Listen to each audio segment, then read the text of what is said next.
Episode 74. Yes, well, said Hermione hastily. Moving on.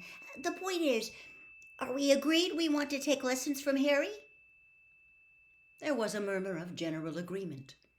Zacharias folded his arms and said nothing, though perhaps this was because he was too busy keeping an eye on the instrument in George's hand. Right, said Hermione, looking relieved that something had at last been settled. Well then, the next question is how often we do it. I really don't think there's any point in meeting less than once a week. Hang on, said Angelina. We need to make sure this doesn't clash with our Quidditch practice. No, said Cho, nor with ours.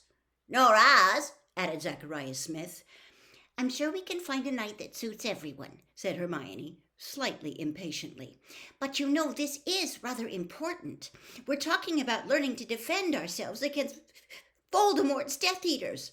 Well said, barked Ernie Macmillan, whom Harry had been expecting to speak long before this. Personally, I think this is really important. Probably more important than anything else we'll do this year, even with our owls coming up. He looked around impressively, as though waiting for people to cry, "Surely not!" When nobody spoke, he went on. I personally am at a loss to see why the ministry has foisted such a useless teacher upon us at this critical period. Obviously, they are in denial about the return of you-know-who, but to give us a teacher who is trying to actively prevent us from using defensive spells. We think the reason Umbridge doesn't want us trained in defense against the dark arts, said Hermione, is that she's got some mad idea that Dumbledore could use the students in the school as a kind of private army. She thinks he'd mobilize us against the ministry. Nearly everybody looked stunned at this news. Everybody except Luna Lovegood, who piped up, "Well, that makes sense. After all, Cornelius Fudge has got his own private army." "What?"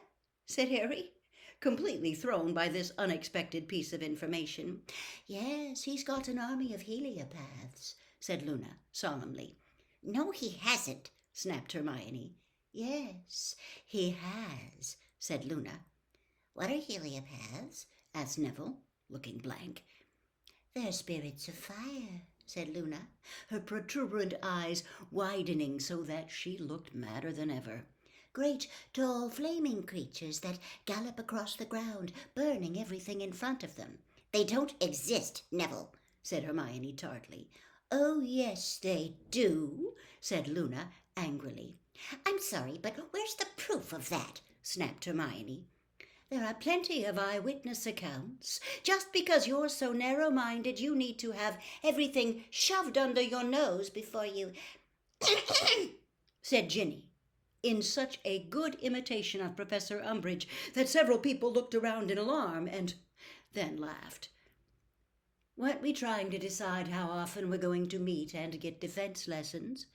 "Yes," said Hermione at once. "Yes, we were. You're right." "Well, once a week sounds cool," said Lee Jordan. "As long as—" began Angelina. Yes, we know about the Quidditch," said Hermione in a tense voice. "Well, the other thing to decide is where we're going to meet." This was rather more difficult. The whole group fell silent.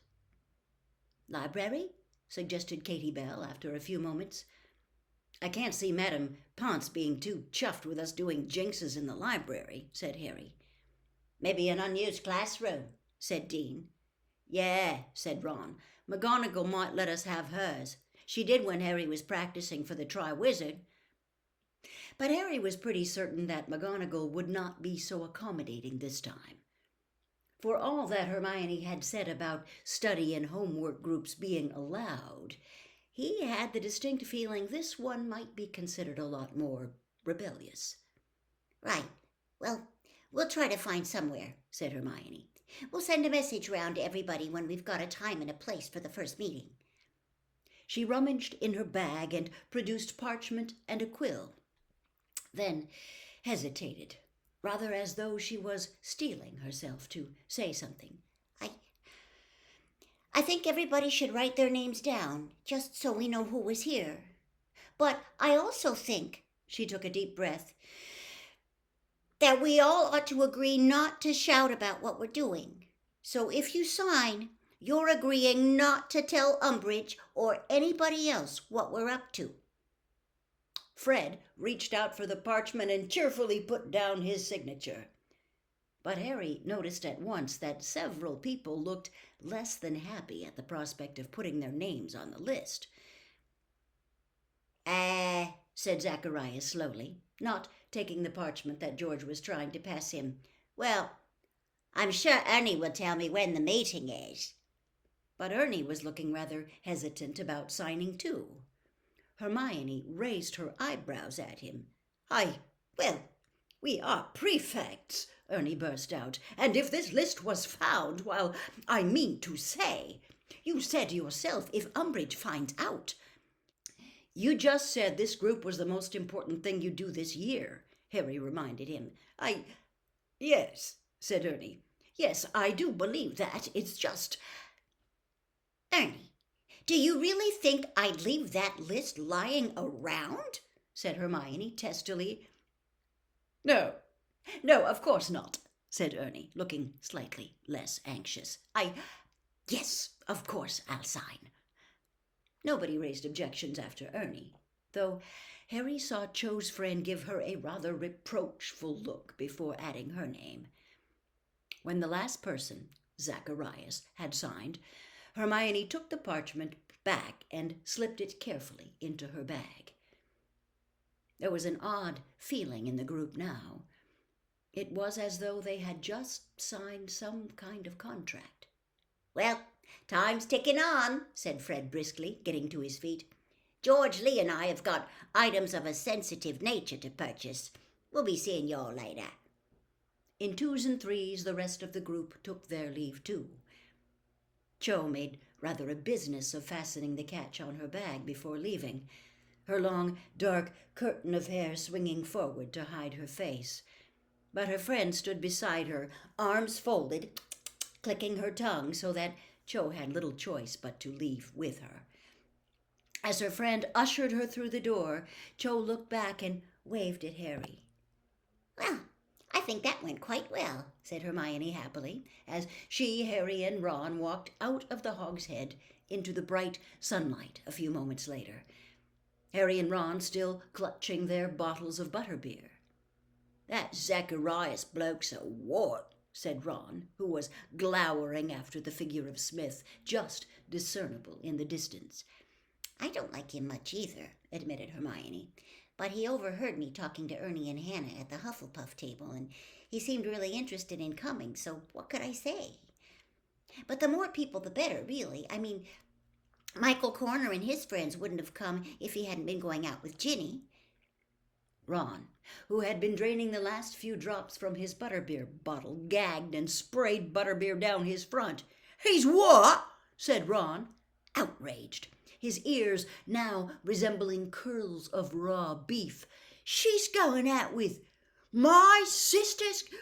What do you mean, Michael Corner?" "Well, that's why he and his friends came, I think.